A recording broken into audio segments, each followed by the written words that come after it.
Hey everyone, my name is Lady Tien, and today I want to talk about something that I believe is becoming more and more rare in today's world, and that is mastery.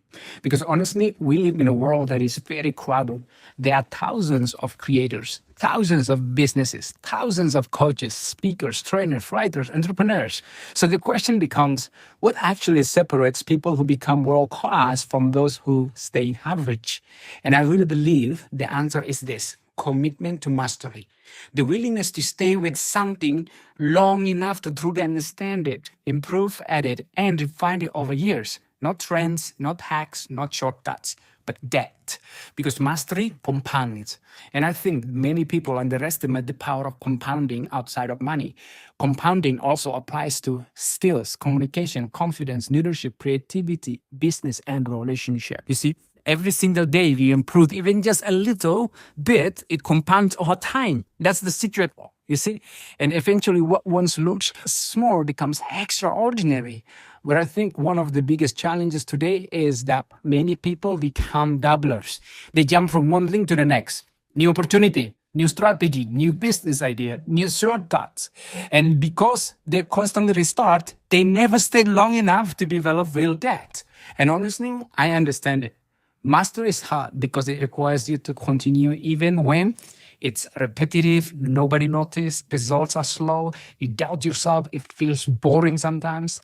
But the people we admire most are usually the people who committed the longest. Think about Kobe Bryant. Kobe became legendary not just because of talent, but because of obsession with improvement. Many former teammates talked about how Kobe would start training around 4 a.m., finishing intense workouts before others even woke up. That's mastery, not motivation, discipline. See, not occasional effort, daily repetition. You see the same thing with Michael Jordan, with Steve Jobs, even Ed Sheeran. Once said they wrote hundreds of bad songs before writing good ones. That's the process. Repetition, practice, failure, refinement, consistency. And honestly, I've experienced this personally too through writing and speaking. There were many days nobody liked the post, nobody commented, nobody noticed. But I made a decision. I want to become world class at communication, world class at writing, world class at speaking. And that meant I had to keep showing up whether people were watching or not. Some days I doubted myself. Some days I didn't feel inspired. Some days I wondered if it was even working.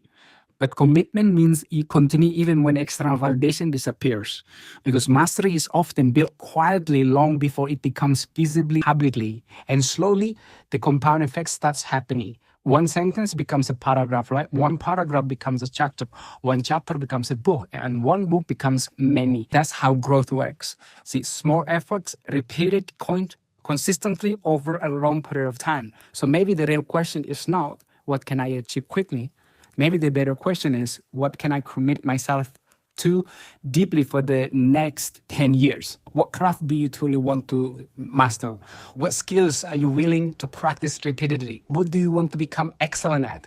And if I can leave you with 5 quick reminders, get clear on your craft, commit long term, fall in love with the repetition, and keep on working on it, and commit to become world class no matter what. You see, and last but not least, stop dabbling. Choose your craft, commit deeply, keep showing up, and let consistent time compound it. Because again, back to the compounding effects, you want to use it in your favor.